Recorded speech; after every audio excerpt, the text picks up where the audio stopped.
Welcome to AiTales, the YouTube channel that uses the power of artificial intelligence to tell true and fiction stories like never before. Through cutting-edge AI technology, we bring the past to life and uncover fascinating tales from history that have been long forgotten. Join us as we delve deep into the past and explore the people, places, and events that have shaped our world. With AiTales, history has never been more exciting or engaging.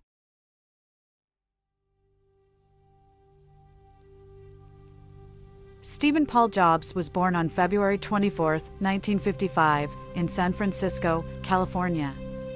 He was the son of Joanne Stiebel and Abdel Fattah Jandali, both unmarried graduate students at the University of Wisconsin. Joanne gave birth to Stephen secret and then put him up for adoption. The adoption was handled by Paul and Clara Jobs, a couple who lived in Mountain View, California. They were not wealthy, but they were a loving family, and they raised Steve with care and devotion. Paul worked as a machinist, and he taught Steve how to work with his hands. Clara was a bookkeeper, and she encouraged Steve to read and learn as much as he could. From an early age, Steve showed a deep curiosity and a love for tinkering. He was fascinated by machines and electronics, and he spent countless hours taking apart and rebuilding radios, televisions, and other devices. He also had a strong artistic streak, and he enjoyed drawing and painting. Steve attended Montaloma Elementary School in Mountain View and then moved on to Crittenden Middle School. He was a bright student, but he was often bored by the traditional curriculum. He found more excitement in his extracurricular activities, such as working with electronics and experimenting with different types of art. One of the defining moments of Steve's childhood came when he was 12 years old. He met a neighbor named Larry Lang, who was an engineer at Hewlett-Packard. Lang showed Steve the inner workings of a computer, and Steve was immediately captivated. He spent the next few years learning as much as he could about computers and electronics, and he became a regular visitor to the HP offices. Despite his growing fascination with technology, Steve also struggled with personal issues. He felt like an outsider at school, and he was often bullied by his classmates. He also had a difficult relationship with his biological parents, who had gotten married and had another child, a daughter named Mona. Steve felt like he didn't fit in with either his adoptive family or his biological family. But through it all, Steve remained a child of innovation. He had a restless spirit and an insatiable curiosity, and he was always looking for ways to push the boundaries of what was possible. Even as a young boy, he knew that he was destined for something great.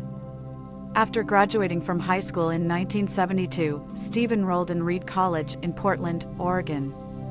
However, he dropped out after only 6 months, feeling that the courses were too structured and traditional for his tastes.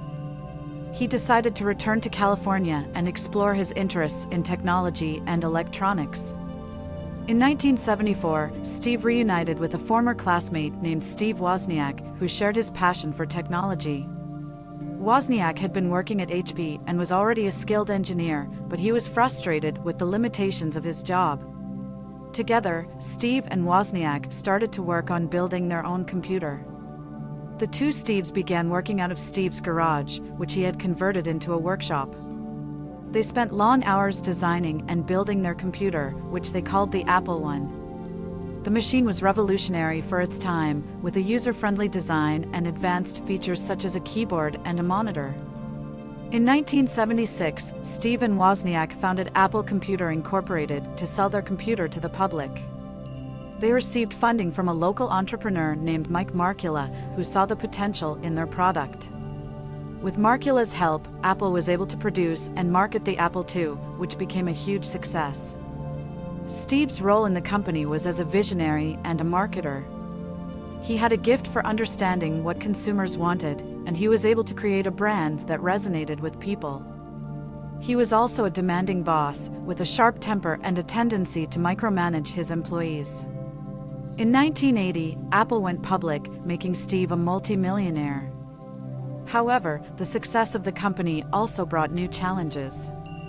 As Apple grew, Steve became increasingly isolated from his employees and more focused on his own vision for the company.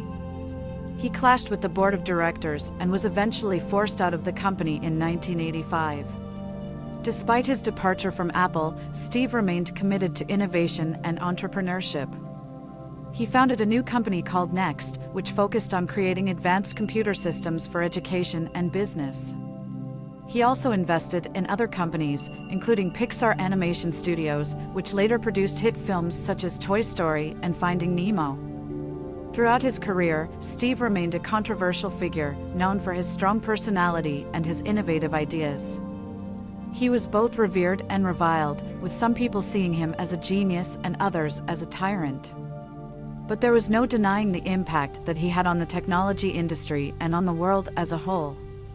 Despite the success of his other ventures, Steve Jobs could not stay away from Apple forever. In 1996, Apple was struggling to compete with other computer manufacturers, and the company's board of directors decided to bring Steve back as CEO. Steve returned to Apple with a renewed sense of purpose. He was determined to turn the company around and make it the dominant force in the technology industry once again. He quickly began to make changes, streamlining the product line and cutting costs where necessary. One of Steve's first moves as CEO was to acquire Next, the company he had founded after leaving Apple. Next had developed a cutting-edge operating system called NextStep, which Steve believed could help revolutionize the Macintosh operating system. Under Steve's leadership, Apple began to focus on creating innovative and user-friendly products. In 1998, the company introduced the iMac, an all-in-one desktop computer that was a huge success.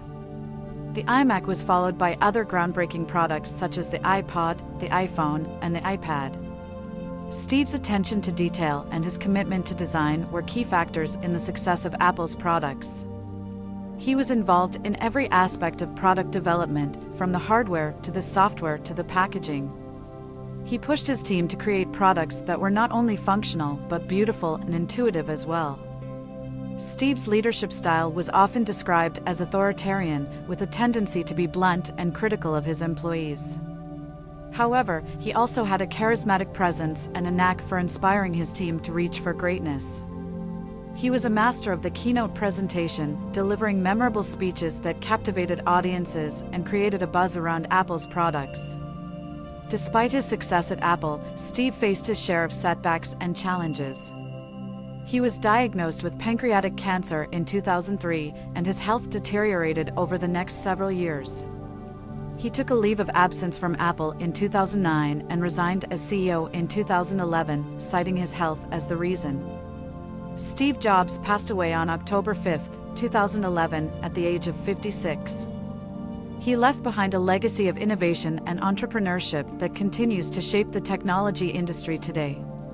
His impact on the world is still felt, not only through the products he helped create, but also through the ideas and values he embodied.